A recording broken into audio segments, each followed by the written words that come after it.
আচ্ছা, এই ফেসবুক প্ল্যাটফর্মে যে যারা এই যে বাজে বাজে কন্টেন্ট ক্রিয়েট করে, অশ্লীল ভাষায় গালাগালি করে, নাচানাচি করে বা উদ্ভট কিছু করে, সেগুলো নিচে যে আমরা যে কমেন্ট করি যে এরা এগুলো কেন করে, এগুলো করা থেকে বাদ থাকে না কেন, এদের বাপ মা নেই কেন, গালাগালি দিয়ে আমরা কত কিছু করে ফেলাই। কিন্তু আমরা একবার ভেবে দেখি না, এরা কিন্তু আমাদের জন্যই এইগুলো করে।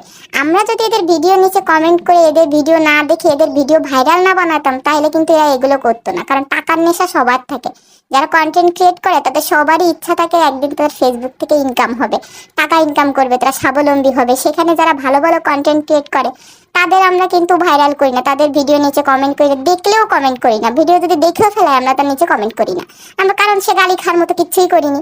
কিন্তু আমরা যারা এই বাজে কন্টেন্ট ক্রিয়েট করে তাদের কিন্তু গালি দেওয়ার জন্য হলেও আমরা তাদের ভিডিও ভাইরাল করে দিই। আর ভিডিও ভাইরাল হলে তার ইনকাম হয়। এখন যখন সে ইনকামের আশায় ফেসবুকে এসেছে, তখন গালি খেয়ে হোক বা এমনি হোক ইনকাম হলেই হলো। তাহলে তারা কেন ফেসবুক ছাড়বে, তারা কেন ভিডিও মানে বাজে কন্টেন্ট ক্রিয়েট করা বন্ধ করে দেবে? দোষটা সেখানে আমাদের মতো সাধারণ পাবলিকই, যে আমরা গালি দিতে যেও খারাপ কিছুকে ভাইরাল করে দিই, আর ভালো কিছুকে আমরা কখনোই সাপোর্ট করি না।